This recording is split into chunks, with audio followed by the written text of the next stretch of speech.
Hey everyone, Rob from Southgate Media Group here. Before we get started with this podcast, we have a quick message. If this is your first time checking out the show, we love that you found us and we really hope you enjoy it. What we have to say is for the subscribers, if you enjoy our shows, would you please donate to help keep these going? We don't want to have to put traditional ads on these shows, but this does cost money, so we really do rely heavily on donations.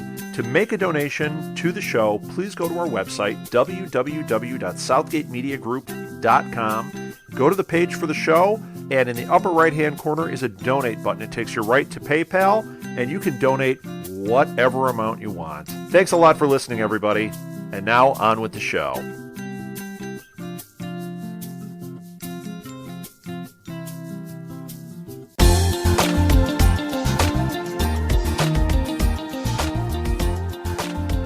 Hey, Primus Egg Peeps, welcome back to another special edition of Molly Walker. I am Lilith, and joining me, as always, is Ricky. So what are we talking about today? We are going through a couple of the graphic novels which were in between Volume 3 and Volume 4, and also one of the web series. This is episode-type webisode things. So yes, we will just get straight into it. So we have Stuck in the Middle is basically just showing us about, you know, the recruits that kind of Nathan and Tracy have got. One of them is called Ryan Hanover, and he is essentially just perving on Rachel Mills at this point, Porky's style. That's the only way I can really describe it as. If you don't get the reference, please watch the film. It is American Pie from the 80s. Yeah, I was going to say, that would probably be a little bit better American Pie reference. So yeah, but also at the same time, he overhears people talking about the serum and what it does, and he runs away, making a commotion and not getting caught. So yeah, that's basically the end of that. Okay, so it was written by Jim Martin and it was drawn by Jason Gower. The Easter egg was a behind-the-scenes photo of Masi Oka and Garrett Masuda. In case you don't know who Garrett Masuda is, it is little baby hero. Aww. So from that we can go straight on to the Heroes Webisodes, which were called The Recruit. So we have part 1, which is called Private Mills. And she's basically getting interrogated by Angela Petrelli, who seems to be kind of a staple in these kind of webisodes, because this is her second one that she's been in. Something blows up. What blows up, I don't know. But there's a little bit of an explosion in the lab. There are 3 Marines trapped, one of whom is Rachel Mills. The other is Ryan Hanover, Pervy McPurvison from the graphic novel we just talked about. And another one who I can't remember the name of. Yeah, in this webisode we realise that Rachel can teleport. She's not a master of time and space, but she could just teleport. So yes, that moves us on to the Recruit Part 2 called It Was Nothing. And in this episode we find out that Ryan injected himself with the formula, and also David is the name of the other character. He injects himself with the formula. Oh, David Sullivan, right? I think so. Why? I don't know. I just always found that was weird, that it was a Sullivan. You think he's a carny? An escaped carny. Yes. David Sullivan injects himself with the formula as well, but something goes weird. So, yes. That moves us on to part 3. Wait, hold on. Also, isn't it weird that we have a character named Carlos who is a ex-soldier too in this one? Yeah. Ooh! And he's Hispanic, of Hispanic descent. I'm just saying. Oh, maybe he's part of them. Oh, jeez, tingly. Sorry. Then we have the Recruit Part 3, which is called We Do What We Have to Do. It seems like David has some kind of feral power, he's really quick. And I think the only thing that it kind of shows is that even, quote unquote, the best can be corrupted by the powers. So yeah. Then we move on to the Recruit Part 4, which is called Day of Reckoning. Rachel's mother is brought into question, and we know that Angela knows her. And of course, this being something to do with, heroes, Angela is able to play on the mummy issues that Rachel has. And Angela believes that Rachel's powers are synthetic as opposed to natural. So yes. Wait, you kind of skipped over something. I think it's either part 1 or part 2. It's based on something that was posted on Hulu over the break. Oh yeah, maybe. There's a message that was posted on Hulu, and she intercepts it, and that's what sets the rest of the webisode series in the direction that it does. Yes, the release of The Recruit Part 1 followed an intercepted video message from Rachel Mills posted on Hulu. Yes, you were right. It was entitled The Recruit Rachel, but obviously I can't find it because... Yeah, obviously. Yeah. 2008's a long time in web server history. So yes, then we move on to The Recruit Part 5, which is called The Truth Within. Rachel is quote-unquote set free, and she obviously has the last remaining vial of the serum in herself because she has like a bullet hole in her. But it turns out that Angela was testing her and knew all along, and they kind of cart her away. Whether or not that continues into Volume 4, or if this is pre-Volume 4, I still don't really know. But at the end of it, we find out that Leona, Rachel's mother, is still alive, and we will meet her in numerous comics. So yes. So yeah, these were all written by Tim Cutler and Jim Martin, and all directed by the fabulous Rob Hardy. What did you think of The Recruit? They could have kept this. It's not released it. Yeah. I mean, this is technically still canon of the show or whatever, but what is this like? What is the point of this? Like, I still, like, for the life of me, I can't figure out what this is supposed to be about. Yeah. If you had... This is where they keep the serum. This is where, like, the games, like, they bring this up in the games, maybe? Yes. Maybe. Yeah, maybe. But then that would mean that Angela's part of it still, right? Well, we know that she is gonna be in at least 5 episodes. Oh, theory crafting again. Ooh. Anyway. See, it's weird that they went out of their way to say that everything is canon still, so yeah. Maybe they're gonna fix all those drop plot points and blow our minds, Ricky. I know, right? Maybe the catalyst will come back and they'll be able to explain scientific. Next up, we have Red Eye Parts 1 and Part 2. Basically, Red Eye was a character from one of the Eye stories. Basically, it starts off with the return of the Kill Squad, and basically Ricardo, who is Red Eye, has captured a girl called Anna, and he's using her as a trap for the Kill Squad. Anna hates her powers. Her powers are basically to knock people out by switching off the lower functions of their brains, I think. Anna believes herself to be a monster, but she's not really, because Ricardo's the one who uses his power of unleashing the rage in people, and he basically makes all the Kill Squad kill each other. Yeah, it's quite a violent story, this one. And then Anna runs off at the end of it, which leads us into Part 2. So Red Eye Part 1 is written by J.T. Kroll. The art was by Marcus Hugh. The Easter egg was a behind-the-scenes photo of Greg Grunberg. Red Eye Part 2 is Anna leading a normal life, well, as normal as she can. She believes that, if Ricardo wanted to find her, or anyone wanted to find her, they would. So she's just like, well, I might as well just try and live my life. She randomly meets Claire, and Ricardo thinks that he is protecting Anna at this point by taking out Claire because he knows that she works for Primatech. And it kind of ends with them two kind of having a sort of alliance. And by them, I mean Ricardo and Anna. So yes. Okay, this one was written by David Wool, and the art was also by Marcus Hugh, and the Easter egg was a behind-the-scenes photo of Kristen Bell on her Viking funeral pyre. That is how we're always to refer to it from here on out. Why? She was not a woman in a refrigerator. She was, it's not a Viking tower, it's a Star Wars burial. It's a Jedi burial. Yeah, I'm going with that. But yes. Next up we have Under the Bridge Part 1 and Part 2. So much like West and Claire's story that they had together, where, they had previously met. This is two different points of view of two people on a bus on their way to prison. One of them is obviously a prisoner and the other one is a cop. They both kind of seem like they have the same kind of goals. They kind of seem like they're yin and yang, at this point. And basically there's a crash. The officer survives and he's met by Nathan Petrelli. And that is the end of that. So yeah, Under the Bridge Part 2 has the guy who survived. His name is Donald.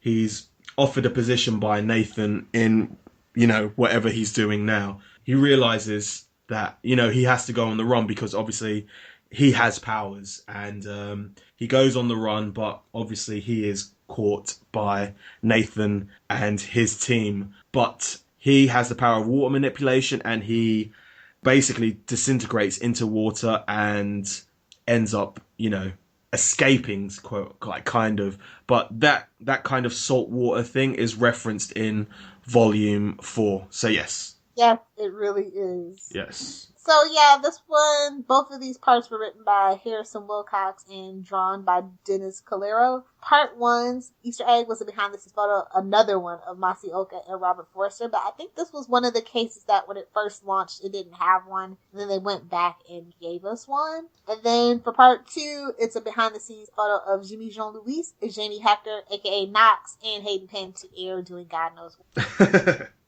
Next up, we have What We Have Wrought, which kind of continues on from the end of Volume 3, where Nikki picks up Mahinda, and she's giving Mahinda a chance to kind of recreate the formula, because she's got one vial left, because, you know, Peter's rubbish at destroying stuff. So, yeah. Doing anything set his mind. Yeah. She gives him the formula to, you know, kind of hope that he will join her, and he destroys the last vial by throwing it out the window or down the drain, something like that. And he gets out the car and he believes himself to be free, and it ends with him walking to New York. So yes. So, sorry. This one was written by Joseph Robert Donnelly and the art was by Aletha Martinez. Easter egg is a behind the scenes photo of Hayden Panettiere, Milo Ventimiglia. Finally, we have Almost Famous, which again kind of ties into Volume 4. I like the way that these graphic novels are having a bit more of an, you know, a kind of passing, they're getting like at least passing mentions in the episode. So yeah, Parkman is working concert security, and he realizes that someone is going to kill the musician who is performing. So he runs after him, stops him using his powers. He stops the guy using his powers, and tells the star that she won't remember him, and gives the credit to the cops who come and take it. And then there's a weird kind of visual in this. It's got his security jacket in a bin, and by bin I mean trash can, and him walking away, which kind of seems reminiscent of the famous kind of Spider-Man. I saw it as Spider-Man. Why, you saw it as Unbreakable? I saw it as the Spider-Man kind of image. But yeah, anyway, at the end of it, he asks Daphne not to use her powers. She says she won't, but we all know that isn't true. So yes. She's a big fat liar! Anyway, this one was written by R.D. Hall, and this issue was probably a really big deal because Chris Cross drew it, not the rappers from back in the day. Man. It's an actually really famous graphic artist. So yeah, that didn't realize that he'd ever done any work for us here on Heroes. That's cool. The Easter egg was a behind-the-scenes photo of Greg Gumberg and Natir Guma Umbaho Miwine, a.k.a. Usutu, the magical black guy. Okie dokie. So, that is comics done with. We will talk now. We will go straight on to a couple of bits about Heroes Reborn. It's nothing too big, but, you know, just kind of keep you guys up to date. Ninth Wonders is back. Ninthwonders.com has been reborn, and it is a Tumblr. Yeah, but still, you know, at least it's back. You can also find a legacy archive? Yes, there is a legacy archive which you can go to. I think we've got it somewhere on our Twitter feed, so yeah, find it there. I'm sure we have it on our Tumblr too. Yes. Okay, so the next up we have Lucius Hoyas has been kind of confirmed via James Middleton. James Middleton said that he'd come back filming with Ryan Guzman and Lucius Hoyas. So obviously it seems like this Lucius guy, and by guy I mean kid, is part of Ryan Guzman's story. So we'll have to see how that plays out. There was a little side article in TV Guide which was kind of describing Heroes Reborn, and it says the words, Ryan's character will don a superhero costume. So yes, Vigilante! Lucha Libre Vigilante. So yeah, also we found out that Molly is a human. I think we have said that already, and by Molly I mean Francesca Eastwood's character. The second episode is called Odessa, which we have mentioned on our Tumblr already. But have you heard that George Takei said he's open to reprise his role as Kaito? Shut up. No, seriously. Well, he's throwing that out there, guys. You better take it up. I don't know how they'll be able to do it. Little flashback? Yeah, but Hero's already come back, hasn't he? He's already filmed his scenes. True, but I mean, I'm thinking somebody somewhere has the whisperings of anthology. I think that with the success of American Horror Story and now Scream Queens, that this could quite possibly turn into an anthology series. Oh, there's the hope. There is the hope. See how the ratings do, and, you know, what is it? Thursday is a really big night for NBC, so we'll see. Yeah, we will. That made me happy. I was like, he wants to come back. And then maybe, who knows? Maybe we'll get more people, old people coming back. Maybe Milo will soften on it. I don't know that I really want Milo back though. No offense to him. I don't really see the point of Peter needing to come back other than for fans. Yeah, but I'm not talking about like him coming back as like a lead character, but that kind of a couple of episodes. I wouldn't mind him being in an episode or two just to kind of see how his character is developed in the 5 years or probably 6 years after the show's finished. So yeah, we'll see. I can't believe that we only know the first 2 episode titles. Like, by now we should know way more than that. Definitely. You think they're holding off on purpose then? Maybe. Do you reckon if they do go the anthology route, do you reckon they'll go back in time and do older kind of like heroes in the 60s and whatnot? That would be awesome because they did make a note to mention Coyote Sands and stuff like that. Yeah, maybe. So there's a big world of stuff to explore and take notes. Like maybe what they're setting up for, like you were theorizing, is about all those projects from the Dark Matter prequel. Yes. Where Quentin finds those files and maybe they go off each season. It's like has to do with that. I like the anthology route. I think they can go back into the past, or as you said, maybe they could talk about, you know, some of the different projects that Quentin found. Maybe they could go those kind of routes, like the contingency plans of Renatus. But yeah, also, finally, they have released the Heroes Reborn Dark Matters prequel webisodes all on the YouTube page for Heroes. So yeah, you can watch them all there. So yeah, happy viewing. And I also, guess they're kicking themselves for Yes. doing the iOS exclusive. Definitely, because I'm assuming a lot of them got taken down. So yeah. So yes, that is all we have for Heroes Reborn news. Looks like it's time for some shameless plugs and self-promotion. We'll start with the show contact info. We here at Primatech Files love listener feedback. If you would like to get a hold of us, we have a ton of ways. You can email us via primatechfiles@gmail.com. You can leave us a private message or interact with our posts over on facebook.com/primatechfiles. We live tweet 2 episodes per week every Saturday starting at 11 a.m. Eastern Standard Time. For more information, be sure to follow us on Twitter at primatechfiles. You can also find us on Clamor, Tumblr, and YouTube by simply searching for Primatech Files. If you enjoy this podcast, be sure to rate, review, and subscribe to us on iTunes. What's that? You don't have an iTunes account? That's okay. We're on a lot of podcatcher services such as Stitcher and SoundCloud. All you have to do is search for, you guessed it, Primatech Files. We're also on Libsyn, and if you want to follow our RSS feed there, all you have to do is go to primatechfiles.libsyn.com and bookmark the site to stay up to date with this podcast. Libsyn is spelled Libsyn, just in case you were wondering. We look forward to interacting with you. If you love our podcast, be sure to check out Southgate Media Group's iTunes provider page to see a list of what other podcasts are hot and trending in our network. Or you can take that one step further and visit southgatemediagroup.com, where you can find a full list of our 80 plus podcasts, along with weekly blogs and information about all the hosts. With so many podcasts that cover everything from anime to wrestling, there's sure to be tons of podcasts that could interest you. Hey guys, you should know by now that you can find me on Twitter at Lilith Hellfire. If you have a Tumblr, be sure to check out it's lilithhellfire.tumblr.com. And of course, be sure to swing by my blog if you are a pop culture junkie or comic book geek at littlepopculturevulture.blogspot.com. I also host several other podcasts on the Southgate Media Group network. Some of them are The Flashpoint, Queen Consolidated, and Channel 52. So if you are into, obviously, DC comic book related stuff, be sure to check it out. You can find my writings at tvbinges.com. It's a place for all your binge watching needs, and you can also create your own TV binge and we'll help promote it. We do a monthly binge watch, which you're more than welcome to join in. Just go to their Twitter at tvbinges just to find out more information. You can find me on Twitter at RickyJDiaz. That's RickyJDiaz, or Z if you're American. Well, time to get on out of here, Ricky. Hit him with our tagline. Download the podcast, save the world.